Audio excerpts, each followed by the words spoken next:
So students, today we move to the next part of the calculus. Next part means next topic of the calculus, that is maxima and minima. Maxima and minima. So we derive this topic from the concept of derivatives. Means first to find maxima and minima means maximum point or minimum point, maximum value or minimum value. Maxima minima we have to find of any function. So maxima minima উলিয়াবলৈ আমি কি কৰিব লাগিব, সেই ফাংচনটোক differentiate কৰিব লাগিব। Differentiate কৰাৰ পিছতহে আমি মেক্সিমাম বা মিনিমাম ভেলু সেই ফাংচনটো উলিয়াব পাৰিম। চ' ইয়াত আল্টিমেটলি আমি ইউজ কৰিব লাগিব ডিফাৰেঞ্চিয়েশ্যন। তো ডিফাৰেঞ্চিয়েশ্যন ইয়াত কনচেপ্ট অফ ডেৰাইভেটিভ ইউজ হ'ব। তাৰপিছত তুমি ফাৰ্ষ্ট অৰ্ডাৰ আৰু এটা আমি লাষ্ট ক্লাছত আমি ডিফাৰেঞ্চিয়েশ্যন কৰিছোঁ d/dx, মানে d/dx হ'ল ফাৰ্ষ্ট ডিফাৰেঞ্চিয়েশ্যন। সেই ফাংচনটোক তুমি এবাৰ ডিফাৰেঞ্চিয়েট কৰিছা। সেই গিভেন ফাংচনটোক যদি আমি দুবাৰ ডিফাৰেঞ্চিয়েট কৰোঁ সেইটোক ছেকেণ্ড ডেৰিভেটিভ বুলি কয়, ছেকেণ্ড অৰ্ডাৰ ডেৰিভেটিভ। অ'কে, চ' আমি ইয়াত ফাৰ্ষ্ট ডেৰিভেটিভ ওলাম, তাৰপিছত নেক্সট ছেকেণ্ড অৰ্ডাৰ, তোমালোকৰ চিলেবাছত ছেকেণ্ড অৰ্ডাৰ ডেৰিভেটিভ আছে। চ' আমি second order derivative find out কৰিম উইচ পইণ্ট ইজ মেক্সিমা আৰু উইচ পইণ্ট ইজ মিনিমা। চ' তাৰ আগত আমি অলপ চাই লওঁ যে মেক্সিমাম বা মিনিমাম আমি এটা ফাংচনৰ কেনেকৈ উলিয়াব পাৰোঁ। ঠিক আছে, চ' ফাৰ্ষ্টতে মই তোমালোকক কৈ দিওঁ ছেকেণ্ড ডেৰাইভেটিভ মানে কি, সেইটো সৰুকৈ তোমালোকক বুজাই দিওঁ। Suppose there is a function f of x equals to x square plus 3x. এইটো এটা ফাংচন আছে। তুমি ইয়াৰ ফাৰ্ষ্ট ডেৰাইভেটিভ মানে এবাৰ ডিফাৰেঞ্চিয়েট কৰা এইটো, তো তোমাৰ কি হ'ব f dash of x, আৰু এইটোক যদি মই y বুলি ধৰোঁ মানে y equals to x square plus 3x, চ' এইটো তোমাৰ কি হ'ব dy/dx, মানে ডিফাৰেঞ্চিয়েশ্যন of y function with respect to x variable আছে, x is independent variable, y is dependent on x. So dy/dx আমাৰ কি হ'ব, power 2 আছে, x to the power n or formula লগাম, so it will be 2x plus 3. এইটো হৈ গ'ল আমাৰ ফাৰ্ষ্ট ডেৰাইভেটিভ। এতিয়া ছেকেণ্ড ডেৰাইভেটিভটো কি হ'ব, এই যোনটো ফাৰ্ষ্ট ডেৰাইভেটিভ ওলাই কিনে যি ফাংচনটো পালোঁ এইটোক আমি আকৌ ডিফাৰেঞ্চিয়েট কৰিব লাগিব with respect to x. So' next আমি কি কৰিম, এতিয়া হ'ব আমাৰ f double dash of x, double dash বুলি লিখোঁ। থাৰ্ড ডেৰাইভেটিভ হ'লে তুমি ট্ৰিপল ডেছ লিখিব লাগিব, আৰু এইটো হৈ যাব d2y/dx স্কুৱেৰ। অ'কে, চ' এতিয়া ইয়াত আমি কি পাম, 2 into x, 2 is constant, so x or derivative 1, so 2 constant or derivative 0, so ultimately it will be 2. So তোমার second order derivative to কি হয়ে গল 2 of the given function. This is the given function. So in this way maxima আৰু minima find out কৰোঁতে আমি second order derivative উলিয়াব লাগিব। তাৰপিছত আমাৰ কিছুমান কণ্ডিশ্যনছ আছে আমি পঢ়িম এতিয়া, সেই কণ্ডিশ্যনছবোৰ ছেটিছফাই কৰিলে আইদাৰ মেক্সিমাম হ'ব নহ'লে মিনিমাম হ'ব। সেইটো এতিয়া মেক্সিমাম মিনিমাম টপিকটো আমি ৰিলেট কৰিম আমাৰ কষ্ট ৰেভিনিউ, কষ্টৰ লগত ৰেভিনিউ, মাৰ্জিনেল কষ্ট, সেইবিলাকৰ লগত প্ৰফিট, সেইবিলাকৰ লগত আমি কেনেকৈ মেক্সিমাম মিনিমাটো ইউজ কৰিব পাৰোঁ সেইকেইটা পইণ্ট ফাইণ্ড আউট কৰোঁতে। যিকোনো বস্তু ছাপ'জ তুমি কিনিলা, ছাপ'জ তুমি এটা 12 ডজন অৰেঞ্জ তুমি বাই কৰিবা, চ' সেইটোৰ এটা ফাংচন গিভেন থাকিব, সেইটো কিমান মানে তুমি কৰিলে কেনেকুৱা টাইপত তুমি কৰিলে তোমাৰ প্ৰফিটটো মেক্সিমাম হ'ব, কি কৰিলে তোমাৰ প্ৰফিটটো মিনিমাম হ'ব, সেইবিলাক আমি ফাইণ্ড আউট কৰিম using Maxima and minima. Okay, তো ফাৰ্ষ্ট আমি ডেফিনেশ্যন পঢ়িম।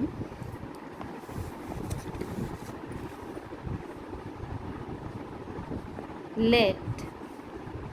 f be a function, let f be a function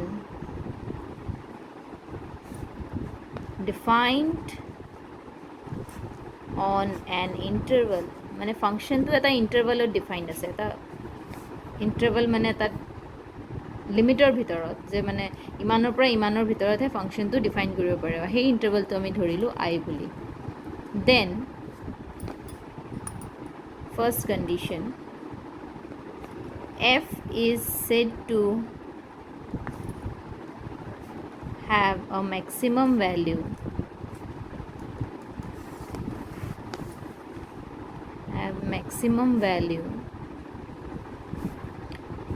if there exists a point C in I such that f of C is greater than equal to f of x for all x belongs to I. So first condition to ki dise amak maximum kitia hobo function to eta interval f is said to have a maximum value kitia hobo maximum if there exists a point C in I. Hey C point to kot thakibo tomar I r bhitorot thakibo such that ki condition satisfy f of C mane function or value hey point to jeneke to f of x asil. So f of C hey point to jodi function or value to greater than equal to hoy যিকোনো বেলেগ পইণ্টত এই ফাংচনৰ ভ্যালুটো কিন্তু point কিটা ক'ত থাকিব লাগিব তোমাৰ আইত থাকিব লাগিব মানে তুমি এটা ইন্টাৰভেল ললা ইন্টাৰভেলটোৰ ভিতৰৰ পৰা যিকোনো এটা নাম্বাৰ ললা হেতু ধৰি লোৱা c সেই পইণ্টটো তুমি ফাংচনৰ ভ্যালু উলালা আকৌ তুমি আৰু এটা বেলেগ নাম্বাৰ ললা লৈ কিনে হেতুত ফাংচনৰ ভ্যালু উলালা এটা c পইণ্টত ফাংচনৰ ভ্যালুটো যদি গ্ৰেটাৰ দেন ইকুৱেল টু হয় সেই বাকি x বেলেগ পইণ্ট বিলাকত ফাংচনৰ ভ্যালুটোতকে তেতিয়া আমি কি কম f is set to maximum value তেতিয়া f or maximum value ক'ত থাকিব তোমাৰ i ত থাকিব ঠিক আছে আৰু maximum value তো কাক কম এতিয়া আমি the number f of c is called the maximum value কাৰণ তাৰ ভ্যালু তো সবতকে বেছি হ'ব যিকোনো পইণ্টত যদি তুমি ফাংচনৰ ভ্যালু লোৱা হেতুতকে যদি তাৰ ভ্যালুটো ডাঙৰ থাকে ম্যাক্সিমাম ভ্যালু কি হ'ব f of c এ হ'ব ঠিক আছে নেক্সট ফৰ মিনিমামৰ কাৰণে সেম কথা বাট ইয়াত কি হ'ব f of c is less than equals to f of x for all x belongs to I ইয়াত কি উল্টা হৈ যাব ম্যাক্সিমামৰ কাৰণে কি আছিল f of c to সবতকে গ্ৰেটাৰ হ'ব বাকি বেলেগ পইণ্ট কিটাত ফাংচনৰ ভ্যালুতে আৰু ইয়াত কি হ'ব f of c less than equal to তেতিয়া তোমাৰ f of c কি হ'ব minimum value and f of c is the minimum value of the function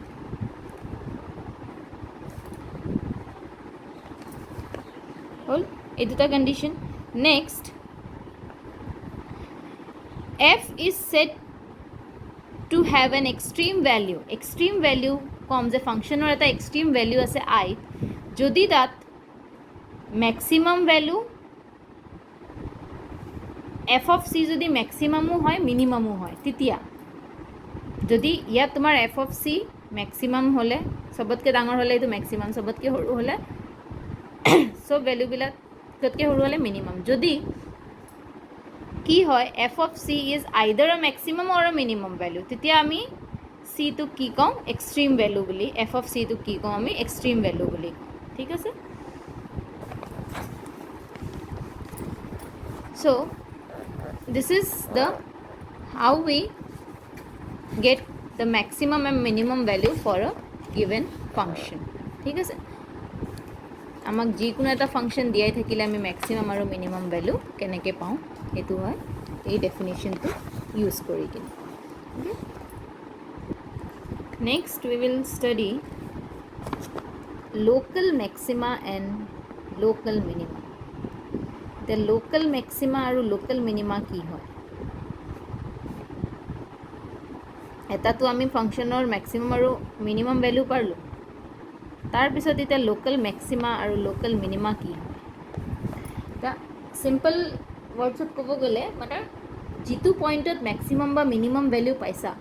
তাৰ ওচৰত পইণ্টত সাপোজ তুমি c পইণ্টত ম্যাক্সিমাম ভ্যালু পালা c পইণ্টৰ কে অলপ ওচৰত আইদাৰ লেফট অৰ ৰাইট c কে অলপ কম বা c কে অলপ বেছি যদি তুমি কিবা পইণ্ট লও একদম নিয়ারেস্ট পইণ্ট সেই নিয়ারেস্ট পইণ্ট কিটাতো তুমি কি পাবা মেক্সিমাম ভ্যালু পাবা সিমিলাৰলি মিনিমামতো যদি সি পইণ্টত মিনিমাম পাইছা সিৰ অলপমান লেফটত বা অলপমান ৰাইটতো তুমি কি পাবা মিনিমাম ভ্যালু পাবা সেই পইণ্ট কিটা কি কয় তোমাৰ লোকেল মেক্সিমা বা লোকেল মিনিমা যেটো তোমাৰ মেক্সিমাম ভ্যালু পোৱা পইণ্টটোৰ ওচৰৰ পইণ্ট কিটা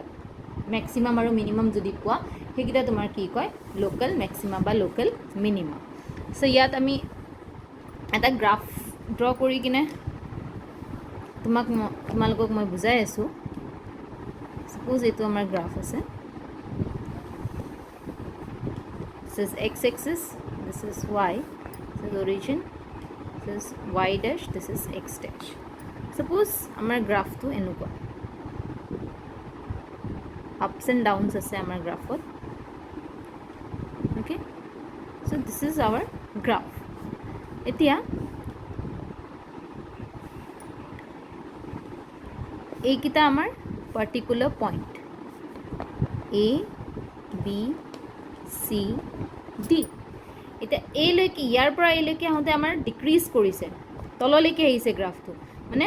এইটো কি হ'ল তোমাৰ মিনিমাম পইণ্ট হ'ব মিনিমাম ভ্যালু হ'ব আকৌ তুমি A ৰ পৰা এনেকৈ ইনক্ৰিজ কৰি B ৰ গ্ৰাফটো একদম পিক পাইছে হিল টাইপ হৈ গৈছে সো B টো কি হ'ব মেক্সিমাম আকৌ B ৰ পৰা C লৈকে যিমান কিটা C লৈকে আহোঁতে আহোঁতে ফাংচনটো তোমাৰ ডিক্ৰিজিং হৈ আহিছে তো C টো হ'ব মিনিমাম আকৌ ইনক্ৰিজ কৰিছে আকৌ মেক্সিমাম ক'ত পাইছোঁ আমি D again it is decreasing so ups and downs আছে so ইয়াত আমি ধৰি ল'লোঁ যে A আৰু C টো হ'ল তোমাৰ মিনিমাম ভ্যালুৰ পইণ্ট ফাংচনৰ কাৰণে এইটো কিবা এটা ৰাফলি এটা ফাংচনৰ আমি গ্ৰাফ ড্ৰ কৰিছোঁ মিনিমাম ভ্যালু পইণ্ট আৰু B আৰু D টো হ'ল তোমাৰ maximum value point for the function okay now এতিয়া a suppose a nearest point ইয়াৰ পৰা ইয়ালৈকে এটো a leftত এটো a rightত so এইকিটা পইণ্টটো আমি ফাংচনৰ ভ্যালু যদি মিনিমাম পাওঁ তেতিয়া হলে এইখিনি জায়গাক আমি কি কম লোকাল ম্যাক্সিমা বা local this is local minima okay so it is local minimum point local minimum again b to ki hol tumar maximum value point to b ৰ অলপ লেফটত বা b ৰ অলপ ৰাইটত তুমি কি পাবা ফাংচন to maximum value হে পাবা so স্লাইড ওচৰত মানে suppose b তোমাৰ পইণ্টটো আছে suppose c point মানে স্মল c suppose ধৰি ললোঁ c minus h বা c plus h তাত তুমি কি পাবা ম্যাক্সিমাম পাবা তো হেতু আমি কি কম লোকাল ম্যাক্সিমা ওকে সো ইয়াৰে এটা স্ট্যান্ডার্ড ডেফিনিশন আছে সেই ডেফিনিশনটো হ'ল যে let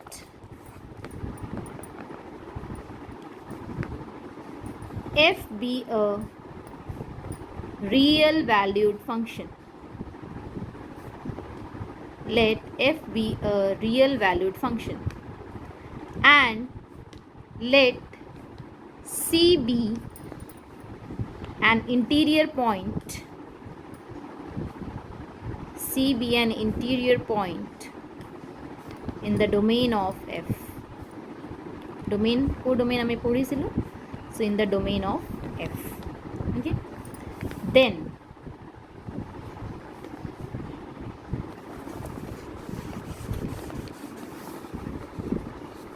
C is called a point of local maxima. C is called a point of local maxima if there is an h greater than 0 such that f of c greater than equal to f of x for all x belongs to c minus h to c plus h a interval to this is open interval c minus h আৰু c plus h c point to আমি local maxima বুলি কম কেতিয়া কম যদি ফাংশনৰ value at point c সদায় কি হয় greater than equal to হয় কিহত ফাংশনৰ ভ্যালুতকে সেই এক্সটো তোমাৰ ক'ত থাকিব লাগিব চি মাইনাছ এইচ বা চি প্লাছ এইচত থাকিব লাগিব মানে সাপোজ এই পইণ্টটো হ'ল তোমাৰ চি গ্ৰাফত আমি চাইছোঁ এই পইণ্টটো হ'ল তোমাৰ চি ইয়াত তুমি ফাংচনৰ ভেলুটো ওলালা আৰু চি মাইনাছ এইচ অলপ ইফালে আৰু c minus c plus h this is এইটো ছাপ'জ তোমাৰ ইণ্টাৰভেলটো হ'ল c minus h to c plus h so' ইয়াৰে ভিতৰৰ যিকোনো এটা পইণ্টত যদি তুমি চিত নহয় চিতটো তুমি ফাংচনৰ ভেলু ওলালাই বাকী ইয়াৰে ওচৰৰ পইণ্টত যদি তুমি ফাংচনৰ ভেলু ওলোৱা সেই ফাংচনৰ ভেলুটো তোমাৰ কি হ'ব সদায় লেছ দেন ইকুৱেল টু কি হ'ব এফ অফ চিতকৈ তেতিয়া তোমাৰ কি হ'ব C is the point of local maximum okay similarly C is called the point of local minima if f of c less than equals to f of x যদি f of c কি হয় less than equal to f of x হয় for all x belongs to c minus h c plus h ইয়াতো same definition just ডিফাৰেঞ্চটো তোমাৰ চাইনত ইয়াত f of c ভেলিউটো কি হ'ব less than equal to হ'ব তেতিয়া আমি কি ক'ম এইটো point of local minima. C is the point of local minimum. Okay. So this is all about the maxima and minima. Now, how will you check? Means তুমি কেনেকৈ check কৰিবা যে সেই পইণ্টটোত সেই ফাংচনটোৰ মেক্সিমাম পইণ্ট আছে নে নাই তো সেইটো আমি কেনেকৈ চেক কৰিম তো ইয়াত আমি ইউজ কৰিম second order derivative second order derivative use কৰি কিনে আমি maxima বা minima find out করি so second derivative test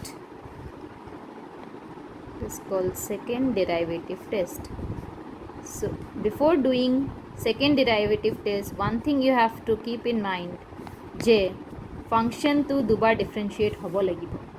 যদি তুমি ফাংশনটোকে দুবাৰ ডিফাৰেন্সিয়েট কৰিব নোৱাৰা তো তুমি সেই কন্ডিশন কিটা ডেৰিভেটিভ টেষ্টত যিকেইটা কন্ডিশন আছে সেইকেইটা এপ্লাই কৰিব নোৱাৰা so first condition ki hobo lagbo the function should be differentiable 2 times okay so let f be a function defined on an interval I and c belongs to I an interval let f be twice differentiable at c কোনটো পইণ্টত twice differentiable হ'ব লাগিব at c মানে c তুমি twice differentiate কৰাৰ পিছত c তুমি এই ফাংচনটোৰ ভেলুটো পাবা then x equals to c is a point of local maxima if f dash c মানে first derivative or value at point c is 0 and f double dash of c is less than 0 কি হ'ব লাগিব c পইণ্টক আমি local Maxima বুলি ক'ম যদি first derivative of the given function at c মানে যেনেকৈ আমি f dash of x ওলাওঁ তো x ৰ ঠাইত আমি c টো পুট কৰিম c পুট কৰাৰ লগে লগে যদি ফাংচনৰ ভেলুটো 0 হৈ যায় ফাৰ্ষ্ট ডেৰিভেটিভ 0 হৈ যায় আৰু লগতে সেকেন্ড ডেৰিভেটিভটো লেছ দেন 0 হ'ব লাগিব তেতিয়া আমি কি ক'ম যে c is the point of local maxima and f of c is local maximum value. Similarly, x equals to c is a point of local minima if f dash of c equals to 0 and f double dash of c is greater than 0 ইয়াত উল্টা হ'ব first condition same f dash c equals to 0 আৰু second order derivative to কি হ'ব লাগিব greater than 0 then f of c is local minimum value of f. Okay, and the third one, the test fails টেষ্টটো failure হ'ব পাৰে the test fails if f dash c equals to 0 and f double dash c is also equal to 0 ঠিক আছে so আমি এনেকে maximum local maxima আৰু minima find out কৰো using second order derivative. This is called second derivative test. So now we will relate this topic maxima minima topic to ami eta relate korim kene cost or logot revenue profit ekitar logot ami keneke uliabo paru cost revenue eblak to hetu cost revenue aru maxima minima to relate korar agote ami olopman পঢ়ি লম যে কষ্ট কি হয় revenue কি হয় so হেতু আগতে অলপ পঢ়ি লম তাৰে পিছত আমি এটো ম্যাক্সিমাম মিনিমাম পইণ্টলৈকে যাম